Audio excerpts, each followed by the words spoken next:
MP board का 10वीं कक्षा का पहला पेपर हिंदी का है। तो 10वीं के जो छात्र हैं वीडियो को पूरा देखेंगे।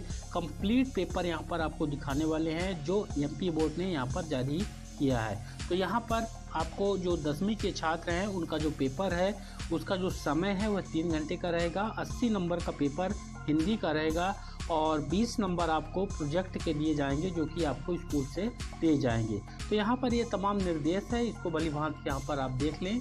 चूँकि यहाँ पर पहला ही पेपर है इसलिए आपके पेपर में कोई भी गड़बड़ी नहीं होनी चाहिए थी। कंप्लीट क्वेश्चन यहाँ पर दिखाएंगे।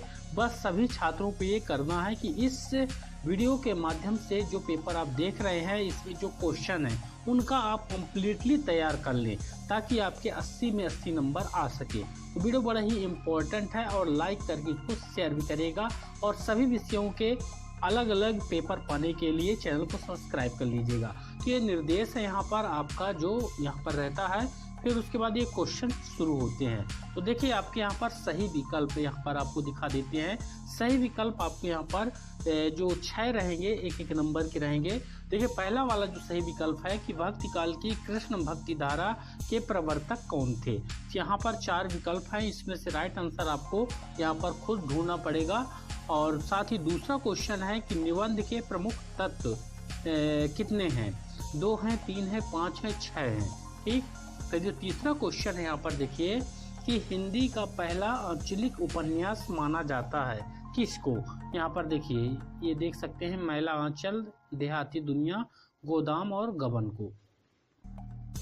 फिर अगला क्वेश्चन है कि काव्य के भेद, काव्य के कितने भेद होते हैं। 4, 2, 3, 5।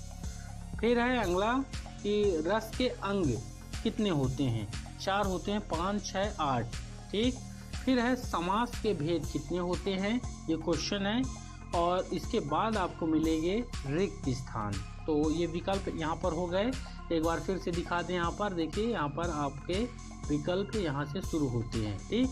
तो आपके 6 विकल्प हो गए। स्क्रीनशॉट ले सकते हैं, इनके आंसर आपको खुद यहाँ पर सॉल्व करने पड़ेंगे। मैं पेपर आपको दिखा देता हूँ।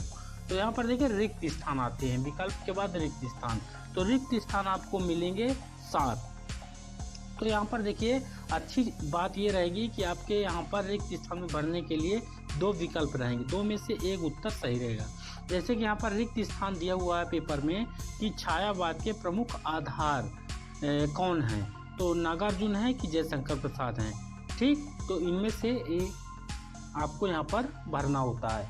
फिर दूसरा क्वेश्चन है कि सूरदास का जन्म सन में माना जाता है। तो ये बड़ी आसानी से आपको ये जीवन परिचय वाले में मिल जाएंगे। यहाँ पर 2 विकल्प हैं, 2 में से एक सही होगा। ठीक। फिर अगला क्वेश्चन है कि सूरज कब निकलेगा, यह रचना की है किसकी है। महादेवी वर्मा की कि स्वयं प्रकाश की। ठीक। ये सूरज कब निकलेगा। फिर है अगला है कि जॉर्ज पंचम की नाक की रक्षा के लिए तैनात कर दिए गए थे हथियारबंद पहरेदार या कलमबंद पहरेदार। तो यहाँ पर इनके उत्तर सभी उत्तर आसानी से आपको वहाँ पर मिल जाएंगे और क्वेश्चन आपको यहाँ पर मैं दिखा ही रहा हूँ। फिर यहाँ पर एक महाकाव्य है, कौन सा, पंचवटी की साकेत। तो यहाँ पर कौन सा रहेगा, ये महाकाव्य। खंड काव्य होता है और एक महाकाव्य होता है। ठीक, ध्यान रखिएगा। तो पंचवटी और साकेत में साकेत एक महाकाव्य है।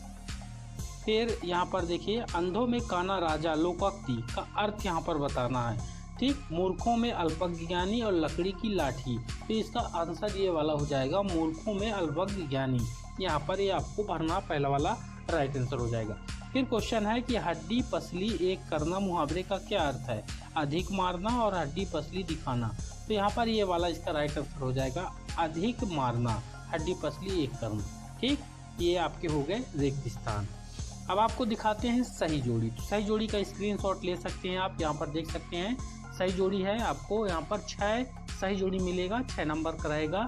यहाँ पर देखिए आकाशदीप, आंधी और इंद्रजाल। बाल गोविंद भगत रेखा चित्र, चार्ज पंचम की नाक, मैं क्यों लिखता हूँ, कोटि पुलिस सम वचनू तुम्हारा पंथ में क्रिया की विशेषता बताने वाले शब्द यहाँ पर क्या कहलाते हैं। तो इनमें से तो क्रिया की विशेषता क्रिया विशेषण कहलाते हैं। बाकी के यहाँ पर आकाशदीप, आंधी और इंद्रजाल यहाँ पर ये देख लीजिएगा कि किनके द्वारा लिखा गया, लेखक का नाम पूछा गया है। फिर बाल गोविंद भगत रेखाचित्र, इसका भी पूछा गया। जहाज पंजाब की नाक, इसका भी पूछा गया है। क्योंकि यहाँ पर आपको डाउट करने के लिए एक तो यहाँ पर ज़्यादा दे देते हैं, ये देख सकते हैं यहाँ पर, ठीक। तो यहाँ पर से आपको कर लेना है, सॉल्व कर लीजिएगा, ये सही जरूर है। इसके बाद आपको यहाँ पर 7 मिलेंगे एक वाक्य वाले। एक वाक्य वाले यहाँ पर देख लें आप, जैसे कि नई कविता का प्रारंभ किस सन से माना जाता है, यहाँ पर देख सकते हैं, ठीक। फिर है हिंदी का प्रथम उपन्यास किसे माना गया है। फिर अगला क्वेश्चन है कि पाठ छाया मत छूना के कवि का नाम। ये आसानी से आपको मिल जाएंगे, आप अपने जिससे भी आप स्टडी कर रहे हैं, क्योंकि आपका स्टडी अच्छे से चल रहा है इस समय और आपका पेपर है, और इसमें आपको दिग्दर्शिका या किसी से भी आप जिससे स्टडी पढ़ाई कर रहे हैं उसमें आसानी से आपको ये सभी क्वेश्चन के उत्तर मिल जाएंगे। बाल गोविंद भगत की पुत्र वधू जिन्हें अकेले क्यों नहीं छोड़ना चाहती थी। मातृक छंद की परिभाषा लिखना है। तुम तव कलू हक जानू लावा, इस पंक्ति में निहित अलंकार का नाम बताना है। अनेकार्थी शब्द की परिभाषा लिखना है। ये आपके हो गए कौन से, एक वाक्य वाले। इसके बाद आपका 5वां नंबर जो आएगा क्वेश्चन, सत्य और असत्य बताना है। जैसे प्रयोगवाद के जनक सच्चिदानंद हीरानंद वात्स्यायन अज्ञेय माने जाते हैं। ये सत्य है कि असत्य, ये आपको यहाँ पर क्लियर कर लेना है। फिर नाटक विधा में अभिनय तत्व को सम्मिलित किया गया है। फिर है हिरोशिमा की घटना विज्ञान का भयानकतम दुरुपयोग नहीं है, ठीक। फिर है भोलानाथ का असली नाम तारानाथ था। फिर है चौपाई छंद में 4 चरण और प्रत्येक चरण में 16-16 मात्राएं होती हैं। फिर अगला है निपात शब्दों का प्रयोग वाक्यों को अलग करने के लिए किया जाता है, ठीक। ये क्वेश्चन आपके हो गए यहाँ पर 6। तो 6 के आपको सत्य असत्य यहाँ पर हो गए, ठीक। अब आपको दिखा देते हैं ये जो क्वेश्चन है, देखिए जैसे भक्ति काल की विशेषता, इसके अथवा में है प्रयोगवाद की विशेषता।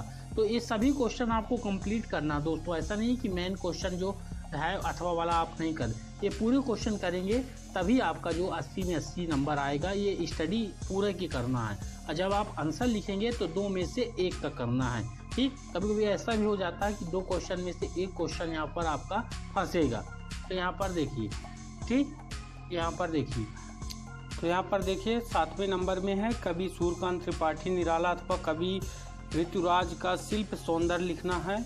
कहने का ये आशय है कि ये जो अथवा में क्वेश्चन दिए हैं दोस्तों, तो अथवा और जो मुख्य क्वेश्चन है ये दोनों को आपको स्टडी करना है।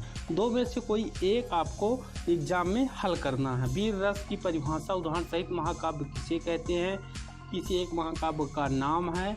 2 नंबर के हैं, छोटे क्वेश्चन है। ये सभी क्वेश्चन मैं आपको दिखा देता हूँ, आप अपने हिसाब से इनका पूरा क्वेश्चन जो है तो आप कर लीजिएगा। यही सेम क्वेश्चन आपके उसमें एग्जाम में आ रहे हैं, ठीक। ये लेखक ने अपने आपको हिरोशिमा के विस्फोट का भोक्ता कब और किस तरह महसूस किए, देख सकते हैं। जहाज पंचम की लाट की नाक को पुनः लगाने की मूर्ति डालने क्या यत्न किए, ये देख सकते हैं। मैं पूरा आपको दिखा देता हूँ। महाकाव्य खंड काव्य में 3 अंतर, मुहावरा और लोकक में 3 अंतर, विज्ञापन लेखन सूचना लेखन में 3 अंतर।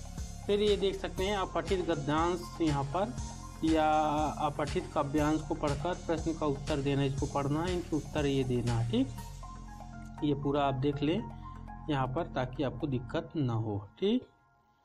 ये पूरा देख लें यहाँ पर, ये पद्यांश वाला देख लें, ठीक। ये यहाँ पर देख लें क्वेश्चन नंबर 21, स्क्रीनशॉट ले सकते हैं। फिर ये आवेदन करना है सूची की दूसरी प्रति मंगाने के लिए सचिव माध्यमिक शिक्षा मंडल को। इसका अपने अथवा में है कि शैक्षिक प्रगति से अवगत कराने पिताजी को एक पत्र लिखना है कि यानी आपकी पढ़ाई कैसे चल रही है। फिर क्वेश्चन नंबर 23 हो गया, यहाँ पर देखिए ये आपका निबंध रहता है। तो इनमें से आप निबंध जो कर लें, आपका एक कंप्यूटर वाला कर लें और पर्यावरण समस्या समाधान वाला कर लें।